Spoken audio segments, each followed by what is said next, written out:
Hello, everybody. Welcome, welcome, welcome. Tonight, our guest is Brian Martindale, kidney donor, kidney pediatric kidney patient supporter, and businessman. In 2010, Brian was trying to help his friend Brent, who was trying to get into the University of Michigan transplant program, but Brent had no medical insurance. Brian did research on becoming a living kidney donor and tested to donate. Although he didn't match Brent, he understood that through paired donation, he could help Brent get a kidney. In 2011, when both men tested, Brian tested okay, but Brent was found to be medically ineligible. Brian continued to stay on the donors list in case he matched somebody else. In 2012, Brian was building a store for his clothing business, Karma Inc. Apparel, when he saw on the counter of a local convenience store an article with a photo of a 10-year-old girl, Jessica Schwerin, whose mother had stood at the corner of a local Walmart with a big pink sign stating, "My daughter needs a kidney." She was listed at the U of M and was the same blood type as Brian. University of Michigan on young Jessica's behalf. Within 2 weeks, Brian was, and 2 weeks before Thanksgiving of 2012, he was declared a perfect match. He didn't meet Jessica and her mom until mid-December of 2012 when CNN put them together with permission from the transplant team. After the interview, Brian and Jessica became quick friends. On January 11th of 2013, Jessica received Brian's kidney at the University of Michigan Transplant Center. Both surgeries were a success, and both recipient and donor made successful recoveries.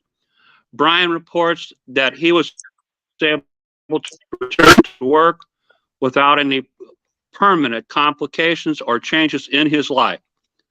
Through the University of Michigan Transplant Program, Brian has become a peer mentor, someone who advises other possible kidney donors, gives speeches on behalf of the U of M, talking about the benefits of living kidney donation to dialysis patients. He helps guide people through the process of what a donor will experience. He describes it as, quote, "a wonderful experience that I will continue my volunteer work with the University of Michigan for the rest of my life." Word, Brian has continued to espouse the benefits of living kidney donation. Because of his success with Jessica and advocating for another friend, Tracy Librecht, Libbrecht, Brian has gone national with his desire to help children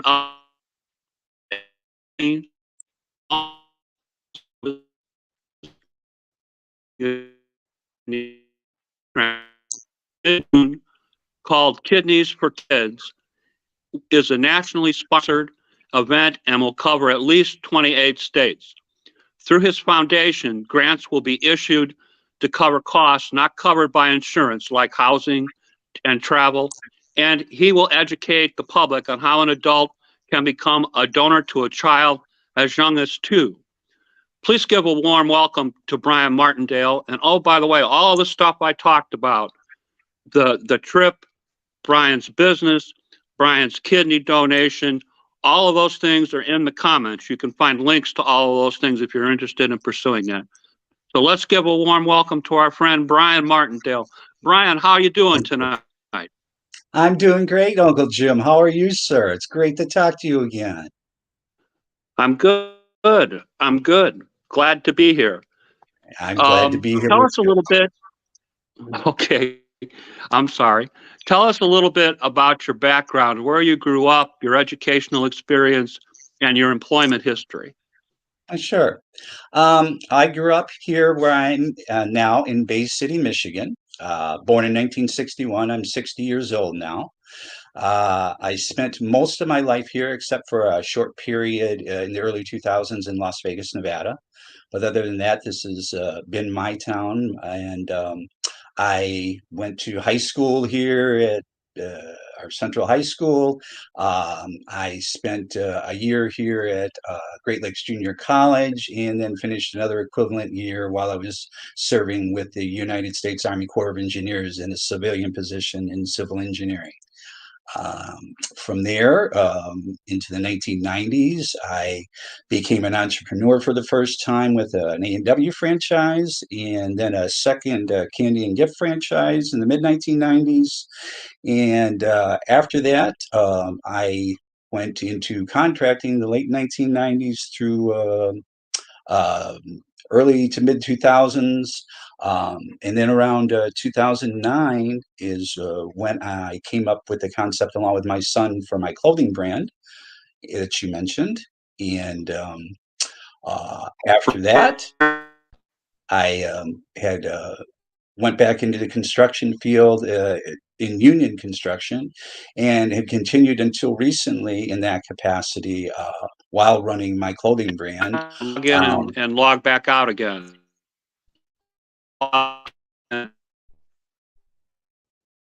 Okay.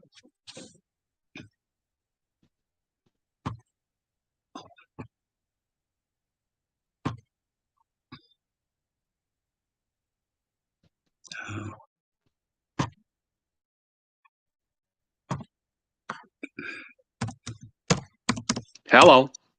Hello.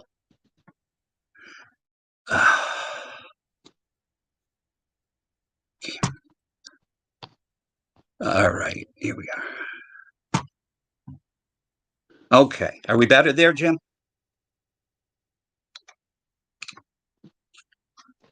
Is that better? Okay, log back in here. All right.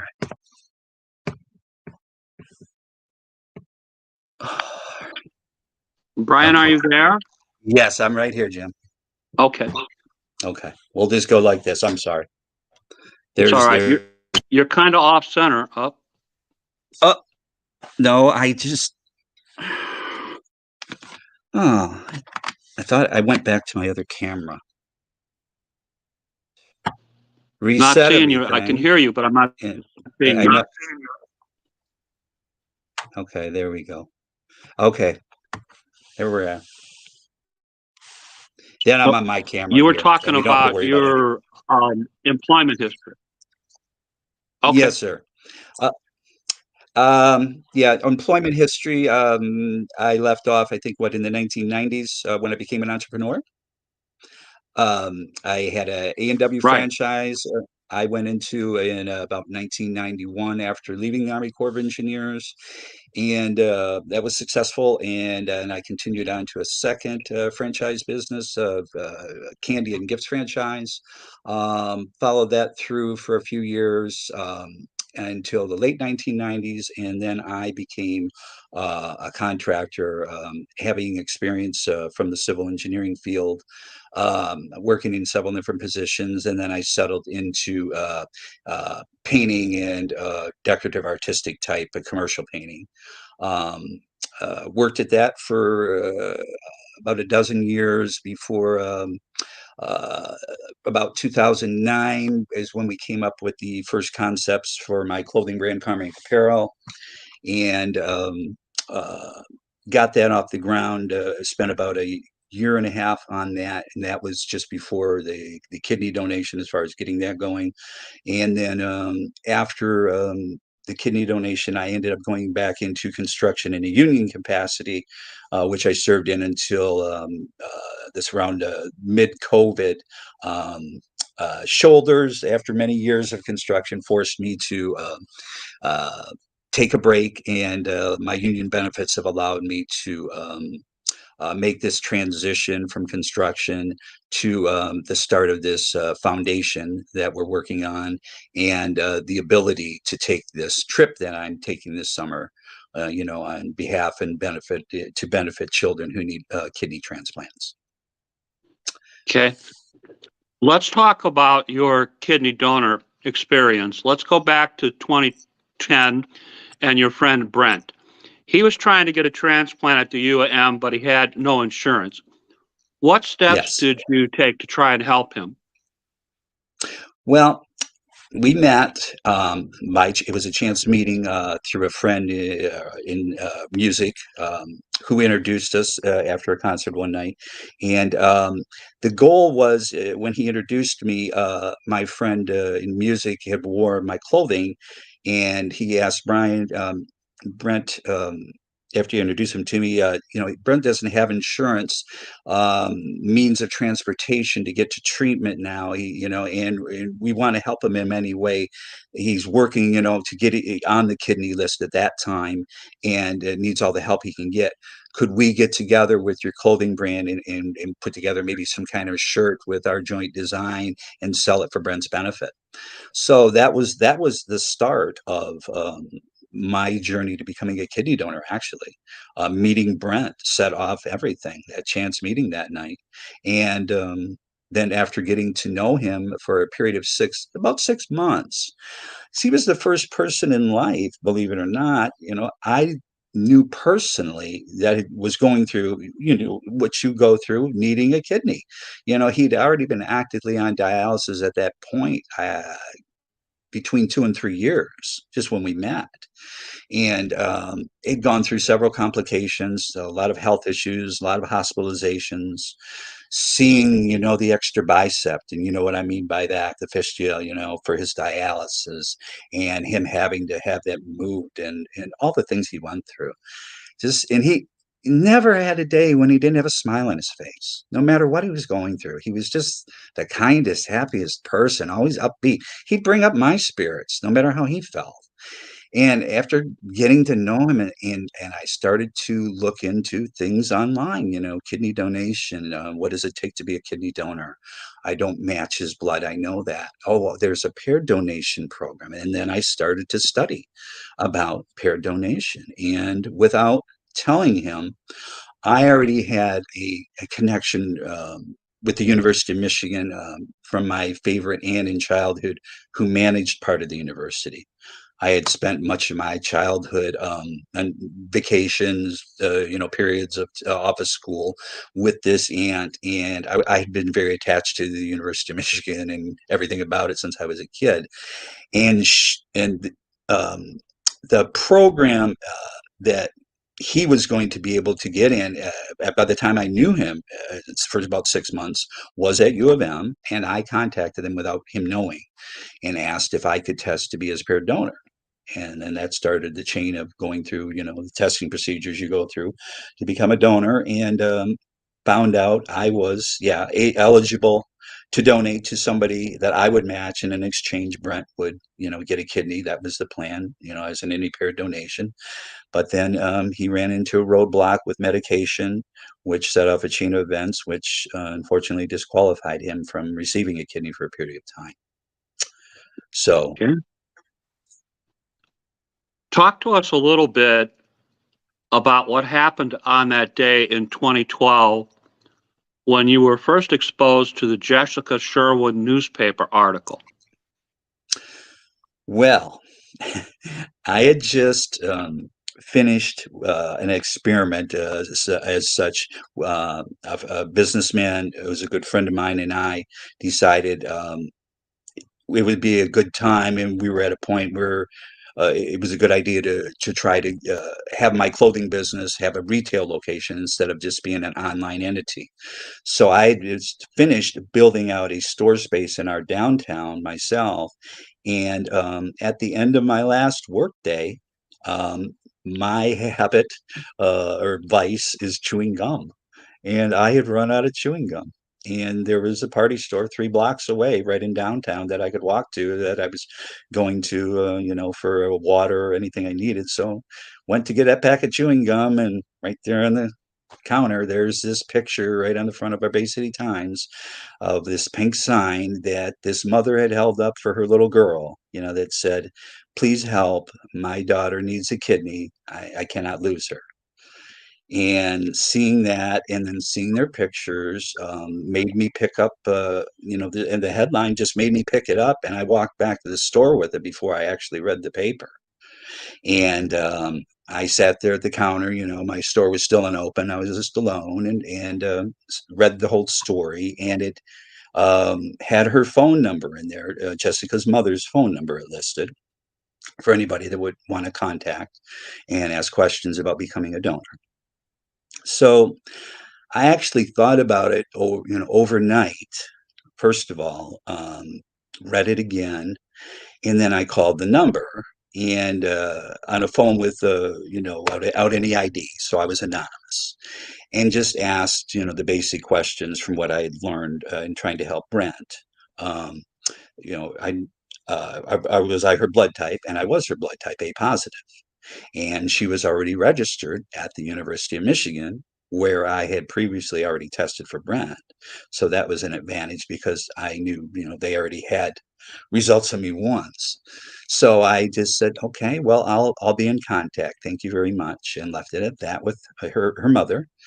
And then the next day, I proceeded to call Chad Abbott, my representative at the University of Michigan Transplant Center, who I had gone through to test for Brent, and informed him, of my issue, of my want to test for Jessica Shireen, who was on their transplant program, and was that possible? And of course, if I was offering, it was possible. So the tests were set up within a couple weeks, my initial screenings, and then the same test I went through the first time, and then the psychological screenings afterwards. But that story had appeared in the last week of September of 2012.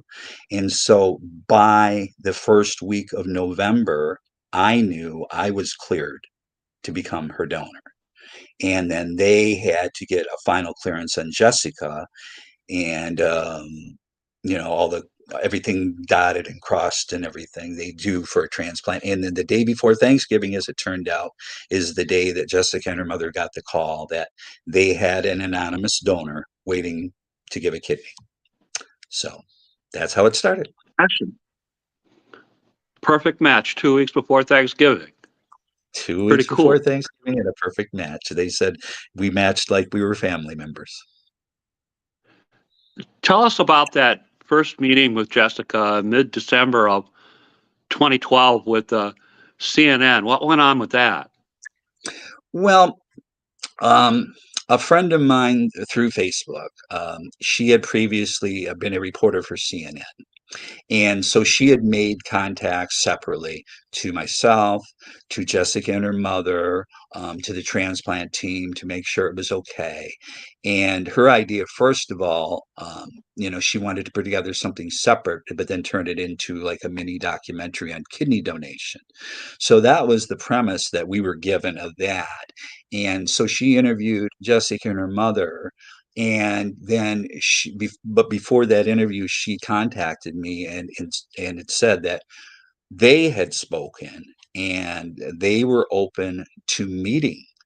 So they carried on their own interview, and then I was brought in and introduced because of her to them, and it was magic. I mean, from the first moment we looked at each other and hugged. She had known I had been at a benefit about 2 weeks prior that was held for Jessica, and I had sold my clothing to benefit her and given the proceeds, already knowing I was her donor. But she didn't know I was standing right behind her that night, her and her mother, that I was her donor at the time. So Oh, my. that was kind of surreal just being there. And I know you've had contacts with Jessica since then, correct? Oh yes, we're very close. It started out slowly. When she was young, we kept in contact, and we started by celebrating our kidney anniversaries with a pizza. We have a little famous pizza place here in Bay City, not far away. That's a favorite. So now that's become a tradition. Except during the COVID years that we had to skip. We stayed away from each other purposely, and just FaceTimed each other or messaged or talked. And we've grown, that relationship has grown just naturally. over the years. I let it happen. As we're told when we become kidney donors, you don't do it to expect a relationship with anybody, with the person you donate to, or to become closer, maybe to a family member or a friend because you became their donor. The connection happened, and as she grew, it just became stronger. She started participating with me at events at the University of Michigan, where I would speak as the donor and she would speak as her experience as a recipient. And then we got together to celebrate 5 years. Our TV station that had covered our transplant got us together for that. But we had, in between, like I said, at least every year we were celebrating anniversaries and seeing each other. My wife and I would go to her school plays and things like that. So, we've all become good friends, and, eat here at our house and vice versa. And just, I don't know if you saw our most recent reuniting after COVID, but, it was just like we hadn't seen each other in 2 years almost during COVID. Like I say, by FaceTime we had, and talking we had, but to hug each other again, and her sitting right on the couch I'm sitting on right now, and her just hugging right up next to me, it's just a natural thing. So it's an Just experience so you can't describe. just so everybody knows, Brian, the video of that interview that the two of you did is in the comments to the broadcast. So Oh, if people want to see it, they can find it. thank you very much, Jim. That's very nice. Tell us about January 11th, 2013, transplantation for you and Jessica. What went on that day? Well, that the day we went to our surgeries, our friend who owns now a chain of restaurants here in Bay City and also a limousine service had donated his limousine. So, knowing that we had already, met, instead of riding separate, that we would ride together. And so we met at her house with the limousine. The news crew came and filmed the us leaving, and we were driven by her elementary school at the time. She was in fourth grade, and she'd lost a year during her kidney disease. So she was in fourth grade at the time instead of fifth, but. We drove by her school, and they had a whole parade lined up of the students holding signs and wishing her well. And then it was a very surreal 90-minute ride with her mother. Myself and I were the only ones in the back of the limousine, and just carrying on just normal conversation. Kind of, I think, all trying to hold back our excitement, and knowing what was going to go on the next morning.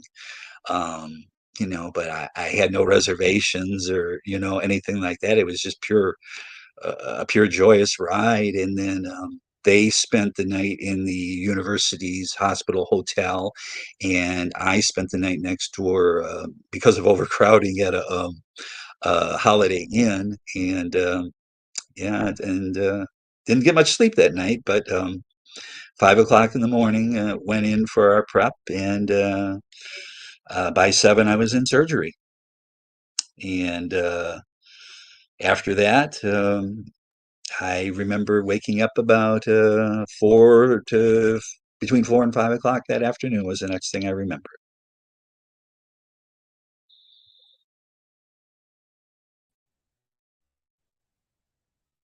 There you go. You kind of disappeared there for a second, Jim. We know that I'm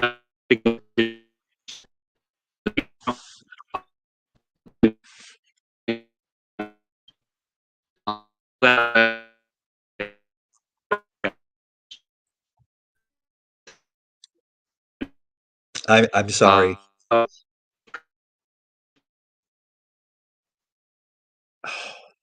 Lay there. What the heck? What is going on? I'm sorry. Mm, mm-mm.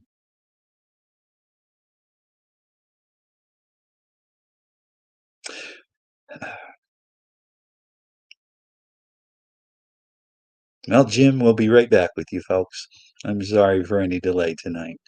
We seem to be having a little problem with our common connection here. So if you're seeing me now, um, I'm glad to be here with you tonight.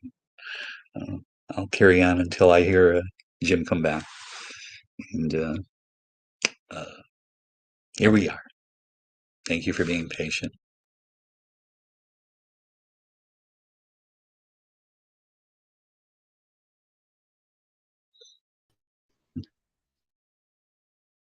Hi, Jim. We were talking about transplantation day with you and Jessica. What happened? On transplantation day, I woke up at 5 in the morning. I was in prep by 5:20, 5:25. Spent most of my prep time with my anesthesiologist going through everything that was going to happen to me that day, how I expected to be, how I should expect to feel when I wake up. He was very thorough with me.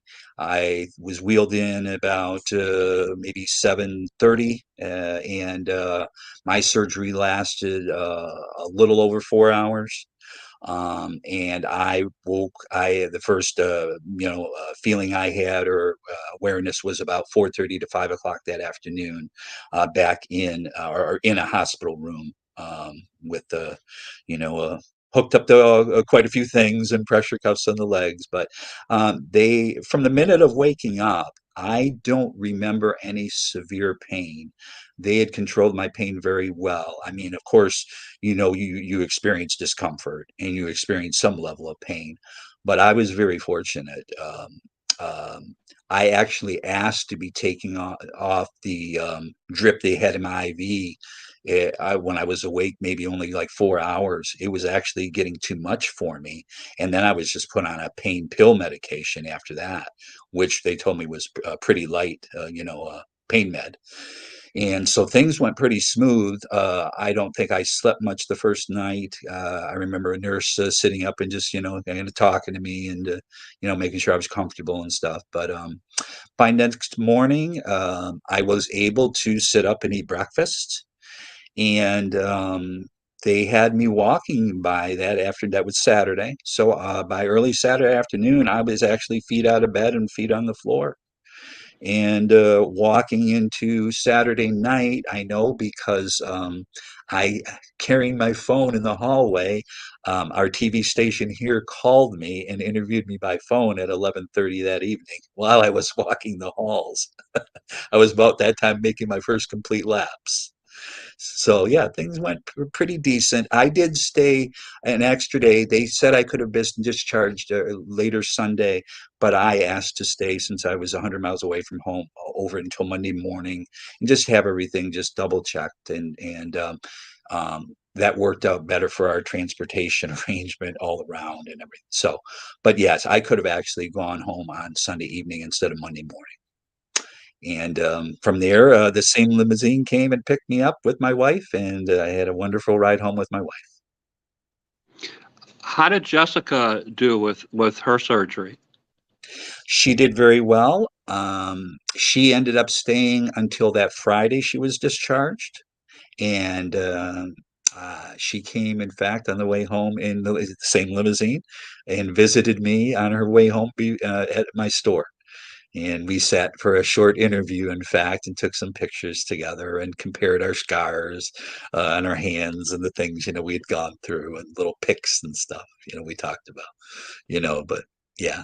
So yeah, that day I knew everything, just knew everything was going to be okay. Just looking at her there. Here she was sitting next to me. She wasn't pale and white anymore. She's full of color. She looked so healthy. So. Talk to me now about your current kidney condition and what you know about Jessica's current kidney condition. Well, mine is A-OK. I have had no problems with any functions at all. In fact, I see a nephrologist next week for the first time in going on 4 years, just by choice, just to talk to him. Usually, my regular physician tells me every year about my kidney function, my GFI rate, and goes over all that. And none of that has shown any decline. It stayed very level. since my second year after transplant. Things kind of dipped and then need to come back up as your kidney takes over, for the kidney being removed. So after just seeing a small decline and then upswing, it has been steady ever since. So I'm very good. And Jessica, like I say, just turned 20. She's healthy enough. She's doing everything a 20-year-old does. She's working full time in a nursing home, helping in an assisted living home, helping elderly people, while she's saving money to go to Eastern Michigan University this fall to go into neurology, from what she tells me. So she's doing fantastic. I No understand she got a little bit of a scholarship. Yes, we're hearing that the National Kidney Foundation is helping her with a scholarship. Yes. Okay. Let's talk for a minute about your experiences as a peer mentor for the U of M. What are the things that you do, and why do you continue to do it? Well, as a peer mentor, my job, my job is to guide a person who is becoming a kidney donor, or sometimes, it's husband and wife. They want to go through the process. One of the two are the other donors, to take them through the whole experience, from my point of view, because of having the personal experience, be able to answer any question. And I let them know that I'm open to anything you can ask me about, bodily functions, how you're going to feel during, before, after surgery, um, what to expect and not to expect as far as becoming a donor. Like I talked about, not having expectations of maybe you, in your situation, you won't meet the person that donated to you or you're donating to. That not to expect rewards, forming relationships, anything like that. Those things have to happen naturally, and for a donor and recipient to meet, usually there's a year period, and then it's the recipient's choice if they want to meet the donor. So anything I can tell them from a personal experience. I provide facts to them provided to me by the University of Michigan Transplant Center. So I'm not giving medical advice. I'm giving advice, professional advice. I'm passing along, which is given to me by the University Transplant Center. So that's my job, is to assist them any way. I make myself available to anybody 24 hours a day. You come up with a question, you're about to donate. If you're getting, your second thoughts, you're nervous, anything I can do, I offer to do. So that's the capacity I Okay. serve in. Shout out to our friend Renee Wilson. She's thanking you for being a donor. Oh, and she Know needs that she needs a second transplant, and she's going back on the list. So, Renee, I wish you the best of luck. okay. If I had another kidney, I certainly would volunteer. God bless you. All right. Let's talk about experiences with liver. I don't know that last name. I'm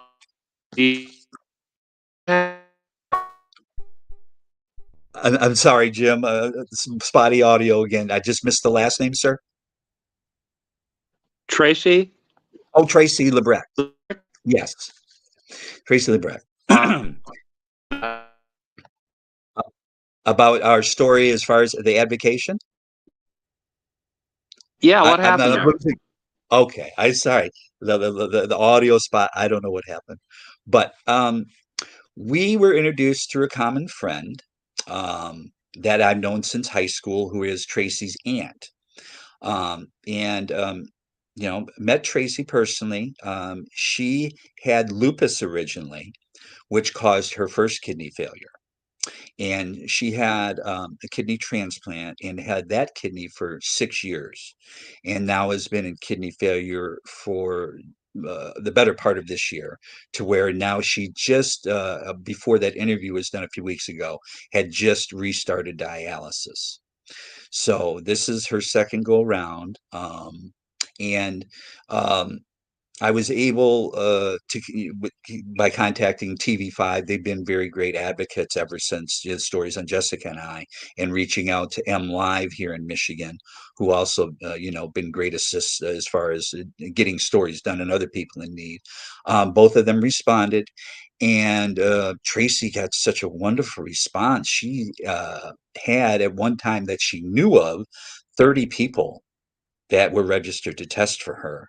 And she just notified me yesterday that 19 people have cleared as far as being eligible from what she knows. So that is the latest news. There is no committed donor. There's been no call or anything like that yet. But the news is very promising to have that kind of a response, and that many people actually go through and test and pass. So that set off this journey that I'm going to hopefully embark on the second to the latest, the third week of June, because I want to complete at least. I'm doing this in phases, as I spoke of. I'd like to complete all the eastern and midwestern states before the end of the summer. If I can, I will head west on a limited basis, but I believe I'll end up finishing the western states in the spring. So it's still a 48 state trip. I know I told you at one point I thought it might narrow to a 28 state minimum, but we're doing it in these phases. And now that have formed the Kidneys for Kids Foundation or Kidneys for Kids nonprofit, I should say. It is not a foundation, but since we formed, I can tell you this is going to be an ongoing process where eventually I'll reach all 50 states, Alaska and Hawaii, and end up just going around and doing it again as much as I have to, till we don't have to advocate for children anymore. Okay, your friend Tracy is on the broadcast, and she's saying, Brian has been amazing in my journey for a second transplant. I owe so much of my high response of possible donors to him. Tracy, I love you. You're amazing too for everything you've gone through, and your kidney's coming your way. I feel it. I felt it since the first time we met. So it's just amazing, and she knows that for a person to get the kind of response she has, and the people, a lot of people have good things on their heart, and have thought about maybe testing for somebody and had reservations for one reason or another. Maybe another family member could need their kidney or something to that effect. But yeah, she just well, I'm just glad to be part of this journey, put it that way. You just kind of got me a little tongue tied there, Tracy. Just thank you. God bless you, and that kidney's on the way. I feel it. So Excellent. This this trip that you're taking, Kidneys and Kids, yes, kidneys for talk to kids. us a little bit about why you're doing this, advocating for pediatric kidney patients or Well, children that need kidney transplants. well, originally I had, I think, a good deed in mind as far as trying to help everyone, and which I will continue to advocate for adults as I have for Tracy and others. But having donated to someone who was 10 when she got my kidney, and to see her grow through 10 years to a 20-year-old adult now on her way to college, uh, I, it just something kept hitting me, helping more kids. And then when my now agent and producer, Jerry Zonka, became involved, Jerry's a former NBC News producer and Emmy Award nominee. Um, he had helped me focus and said, Brian, what you did for Jessica, look at the statistics. There are about 10,000 children out of the 98,000, or 10,000 pediatric patients who are in need of a kidney transplant. If you focused on children in pediatric transplant programs around the country, getting their stories seen, getting their families seen, letting adults know, they have no idea. Most adults, you could donate depending on the size of the child, down to a 2-year-old could take an adult kidney. That's depending on the size of a child. Jess was 10 when she got mine. But yeah, down to 2, 3, somewhere in there. Just think how many of those children we could take off of dialysis, That's a minuscule part of the population of adults who could step forward, and we could basically not end kidney disease for children. There's going to be things that continue, obviously, continue to cause unfortunate, kidney disease or a kidney injury or something that cause a child to need a kidney transplant. But just think of the dent we could put in, if not to totally take away those 10,000 children right now who are in need of kidney transplants. Just take care of it. Uh, to take care of one, two, 10 is going to be great. But I can't settle for that, Jim. I have to do this Okay. until I see this go away in a major way. So that's my goal of my trip. Okay. Talk to us a little bit about your fundraising efforts. I know you have a GoFundMe page. The link to that is likewise in the comments. I Thank know you. you're working with some companies to help raise money. Talk about that and what's the money for? Okay, well, the money I'm raising right now is down to $6,000, and that is for travel expenses. We are not sure yet if we were taking a gasoline or an electric vehicle.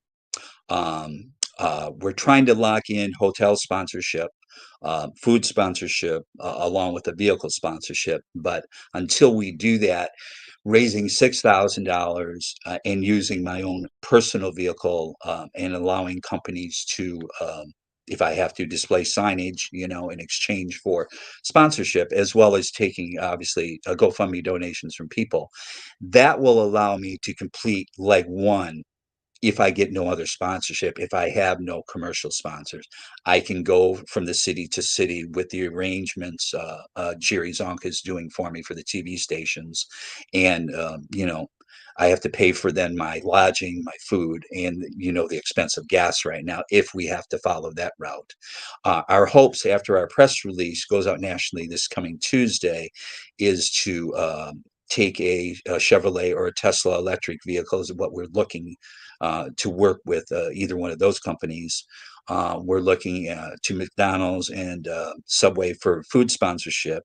And then we're also talking to Marriott for lodging sponsorship. So if those things happen, then any money I raise will just be put into leg 2 and 3. Because there's going to be odd expenses here and there down the way. I'm sure every interview, no matter how much we plan, will fall into place, and I'll end up backtracking or, things to that effect. We just want to be ready. So during the nicest part of the year before fall hits, I can complete as many states as possible. So that's what the sponsorship is going to be used for.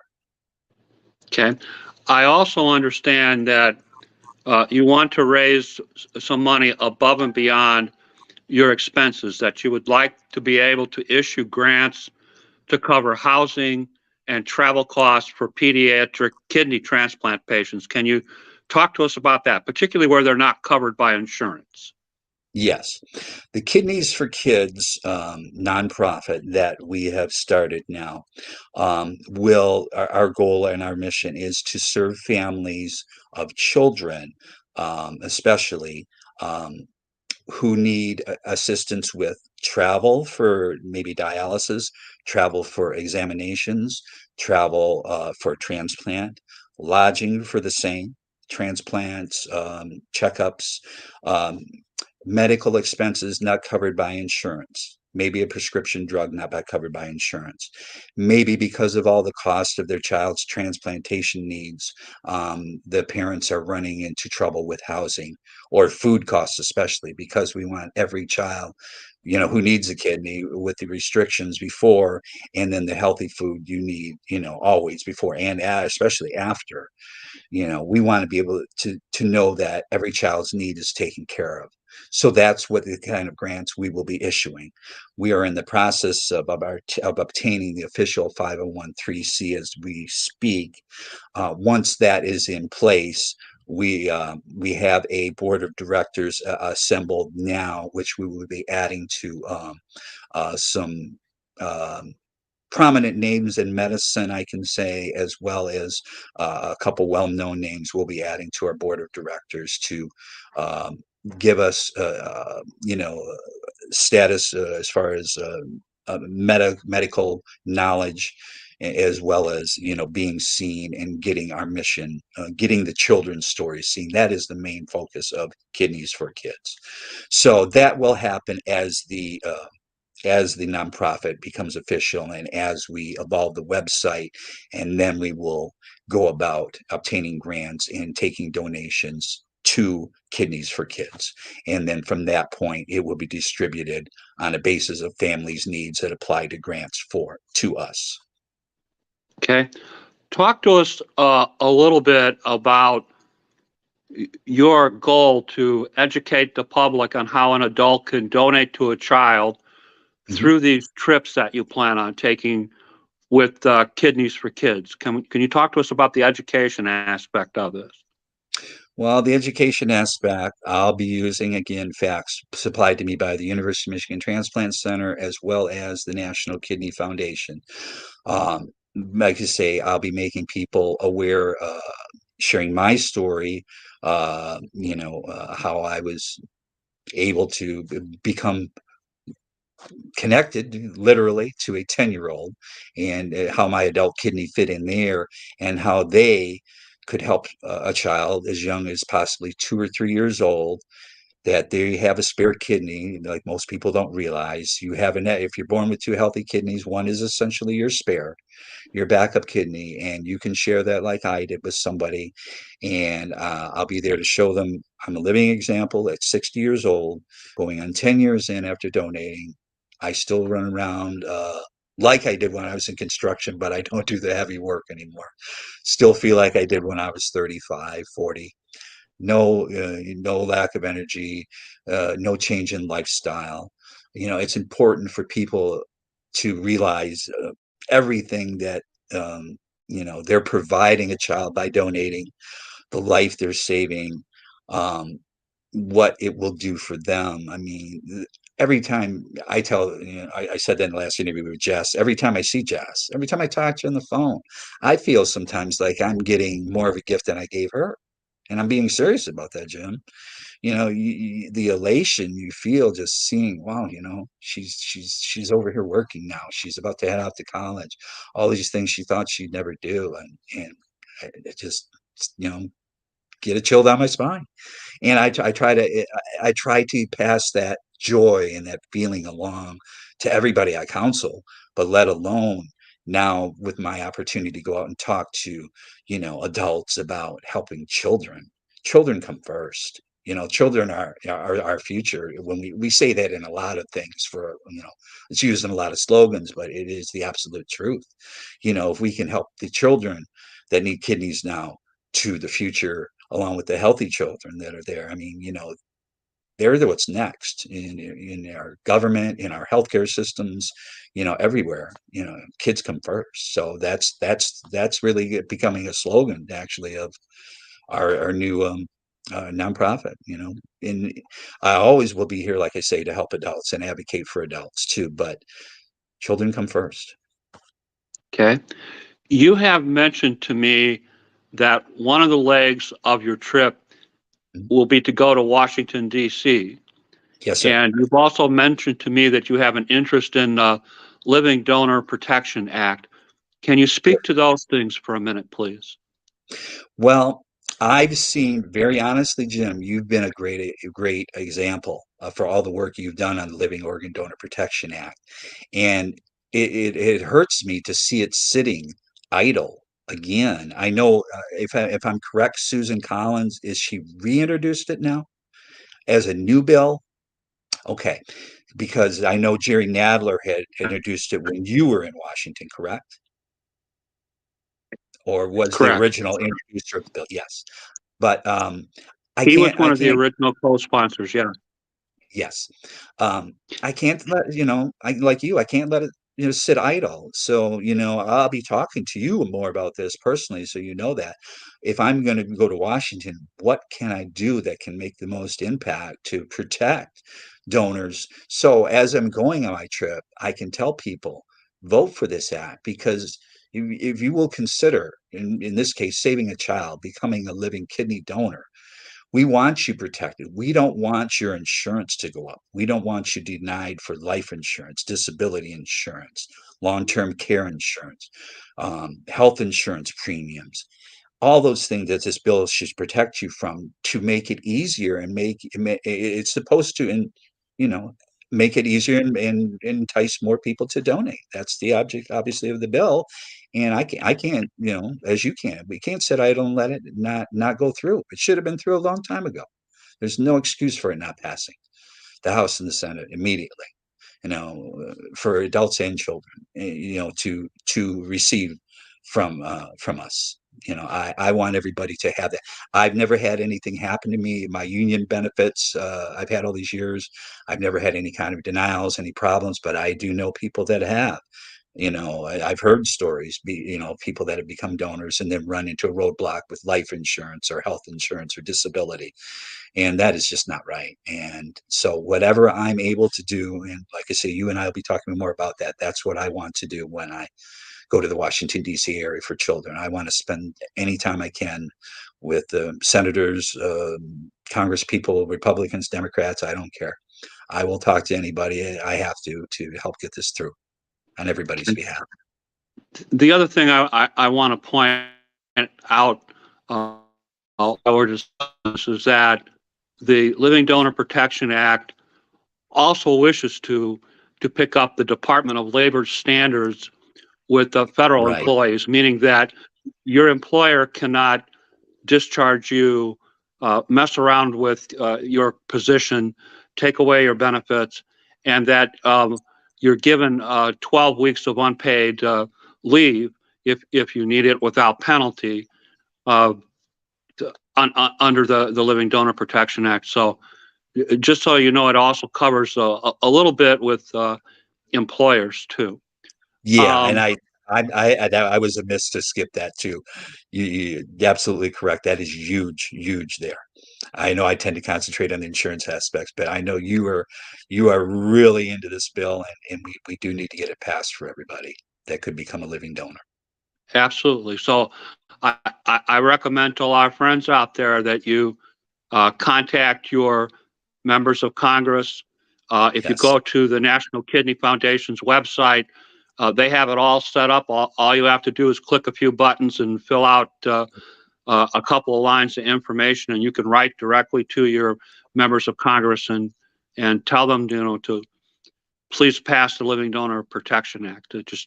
And I will put that in the links to this conversation. It's something I haven't done yet, but I promise you I will do that. Yes, please do. And I have done that to my Congressman Kildee here, Dan Kildee in Michigan, and I will continue to do that. And I hope to meet with him when I am there in Washington. Great. Is there anything else you would like to discuss before we conclude our conversation for the evening?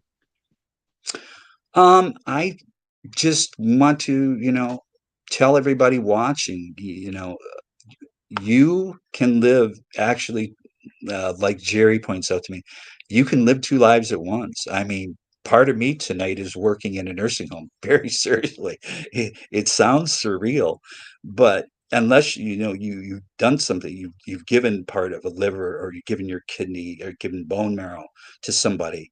You can't say that, but when you think about it, it's the absolute truth. You can live two lives at once.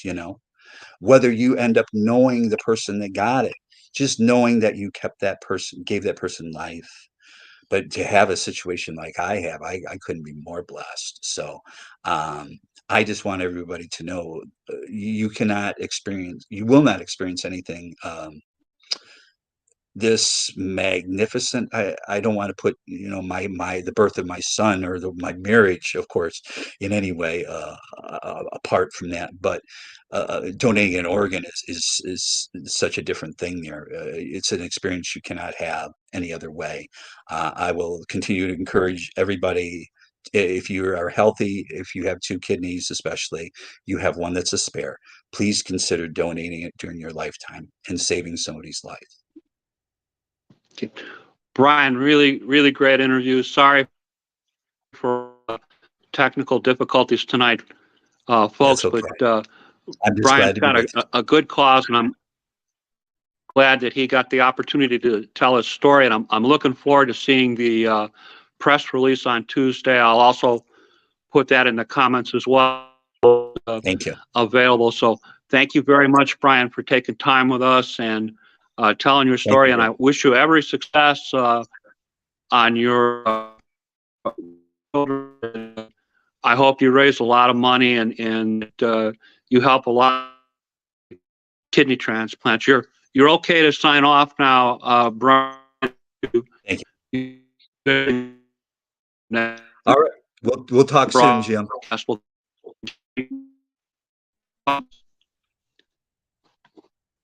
Okay, everybody, you there and